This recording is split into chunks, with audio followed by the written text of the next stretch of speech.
This is part 2 of Letters to an Asexual number 6, and here goes the conversation. Right, writing a book because someone burned you. Sorry? Asexual my ass. Ah, okay. Any chance you want to have an honest conversation about the subject, or you already know everything there is to know about this and we have nothing to say to each other? Well, it's pretty simple. I'll bet it is. You think you understand what it means, even though you're completely ignorant about both my life and the concept of asexuality in general, and as a result, you've judged me before I spoke. Sounds like a great conversation. You either like sex or you don't. It's a simple question. Do you like sex? I've never had sex because I don't want to. Interesting. And you have no attraction whatsoever to either men or women? That's what asexuality means, yes. Asexuals don't experience sexual attraction. Ah, and you don't think there's something wrong with you physically? No, I don't. Or psychologically? Nope. Why do you think there is? Are you serious? There are people with lots of interest and people with little interest. Why not none? I'm not allowed? It is biologically necessary for the propagation of the species. Ah, but somehow I don't think that's why most people do it.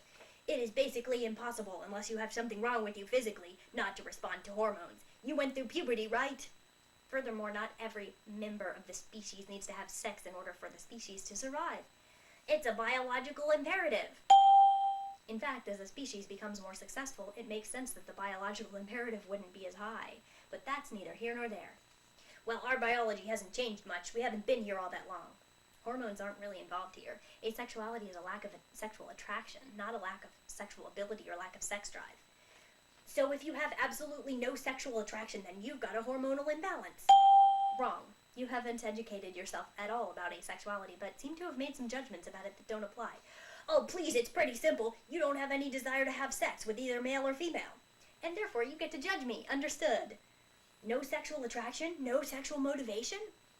You started this conversation announcing that I'm writing a book because I've been burned, which doesn't even make sense. No! I really don't know why I'm having this conversation with you if you don't actually want to learn. I said you don't have sex because you've been abused or undergone some kind of trauma. Do you think you're going to convince me that I'm not qualified to describe my own feelings? But it is completely and absolutely abnormal to have no sexual attraction or desire.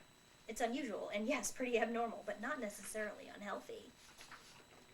Bet you've never read an article about the subject or studied it or talked to an asexual. I'll bet money on it that if you invited me over right now and I started eating your that you would enjoy it immensely. You're about the 60th person who said that. In fact, I made a video about it. Yeah, ever had someone try it? Have you ever had a guy or a girl touch you in a sexual manner in your entire life? Ever had butt sex? How do you know you wouldn't love it? Well, because I don't even enjoy a woman's fingers in my So since I don't enjoy a woman's fingers in my I'm probably not going to enjoy a man. Well, you're not sexually attracted to men at all, right? Definitely not. But I consider homosexuality as a biological aberrance. Why do you get to say so without trying it, while I'm not allowed to describe my own feelings just because they're uncommon? And there's been some research done to show actually there's something going on in the brain which causes it. Yeah, of course there is. Things usually have causes. It doesn't mean they're not valid. So it stands to reason that if you have no sexual desire, drive, urge to propagate, there is something wrong with you. Have you ever had your hormonal levels checked? Well, there's more to life than just responding to the urge to propagate. At some point, life has purpose in and of itself. The purpose of life is to procreate itself. Survival. All biological issues that involve hormones have other effects beyond lack of sex drive or sexual interest. But like I've said before, asexuality isn't the same as an absent sex drive. I'm not denying that a sex drive is important for a species that propagates sexually. So, you have a sex drive, you were saying? A desire to You masturbate? However, if you're mad if you think, therefore every person in the species must have sex in order to have a reason to be here. Somehow I think people having sex with condoms and people who choose not to procreate and people who are infertile still have a reason to be here and aren't challenged for their issues or their choices. I'm shocked because I think you're stunningly intelligent as well as beautiful in the extreme. So the fact that I could get laid has something to do with whether I should? Why wouldn't you? Do you look at a woman and desire to see her naked? To touch her? Or a man for that matter? I don't have attraction to other people, plain and simple. I personally don't feel that I have a sex drive either, but some asexuals do. Like I said, I bet you haven't ever talked to one of us before. I'm far from alone. You've never kissed a man or a woman. Incorrect. Made out? Yes, I have, and it was pretty disgusting. Enjoyed touching or being touched or held? Not really. Interesting. I'm not afraid of being touched, but I don't like cuddling. Well, touching might be an interesting experience for you. You've cuddled and didn't like it? I'm confused about why you keep asking me these very judgmental and closed-minded questions. Oh, I'd like it if I got someone to eat my... Except I don't want anyone to touch me that way, and don't want to be with another person that way. I think you've hit almost all the top 10. I can recite them for you if you like. You're one of the many, many people who feels it's easier to stick me in a box you understand and call me broken. Me personally, I'd love to see you naked. So enjoy touching you. That's relevant to me? But it seems pretty simple to me. How's that got anything to do with me? Well, from what you're saying, you simply don't desire it. Of course it seems simple to you. You decided what my problem was before you even spoke to me. Well, you've actually got a condition that is beneficial. My God, you must have a ton of time and energy. Oh, it's definitely an aberrance, an abnormality. There's definitely something wrong with you. Either physically or mentally, at least to societal norms. Being unusual isn't the same as being sick. But it isn't hurting anyone, except all the men who are pissed off that they can't see me naked. Oh, you've got a condition. It's simply not normal for any living creature to lack a sex drive. Babe, if you're asexual, why would you give a damn who saw you naked? The condition is called asexuality. It's a sexual orientation, not a sickness. And I don't really care if you keep telling me it's not normal. That's irrelevant. It's not a sexual orientation. And you're wrong. It's a disease, an illness. Done any research on that? Just as I believe homosexuality is a disease, it's not a choice. Oh, okay, you're one of those. Understood, it's simple.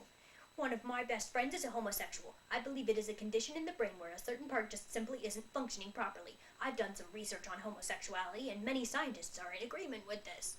Well, if it isn't functioning in such a way that makes the sufferer unhappy or ill, it seems to me that it should be accepted as an alternate lifestyle. And by the same token, if homosexuality is a disease that is just a condition in the brain, heterosexuality is the same thing, just a brain-body condition. It makes no sense to say that someone's behavior equals unhealthy just because it never results in babies.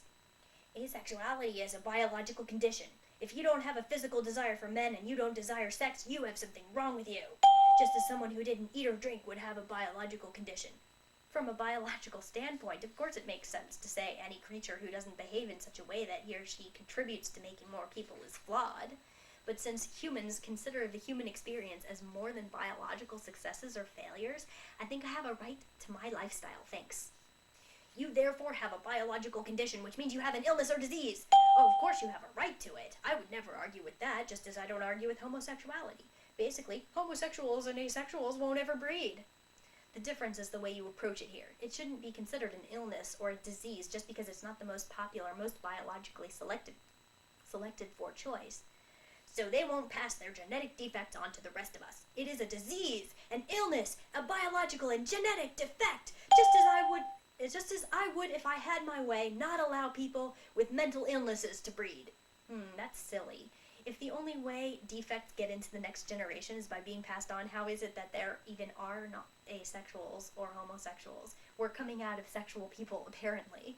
Because it is a defect. Nature isn't perfect. Not to mention that you're wrong about passing your genes on. Many homosexuals and asexuals have children. If you choose to look at sexual orientations that don't yield children as diseases and whatnot, I suppose that's up to you. But I think the connotation there is that if possible, it should be fixed. We like ourselves the way we are for the most part. It should be fixed, if possible, by our medical science. It is an illness, a biological defect. I believe in genetic engineering. Keep insisting that if it helps you cement to yourself how sure you are, and the eventual perfection of our species and the elimination of aberrant behavior. It's not up to you to decide what constitutes aberrant. Thank goodness. Another one of my videos features someone a lot like you. Actually, white males do decide. White males control 95% of the wealth on the planet, and women do 70% of the work and reap 5% of the benefit. Relevant? Oh, very relevant, because guess what? I'm a white male. Gee, I never would have guessed. But, despite your apparent perception that you have the right to the privilege your sex and race has afforded you, you don't get to decide what I'm allowed to feel or do about those feelings. So, I think this conversation is over. And so is this video.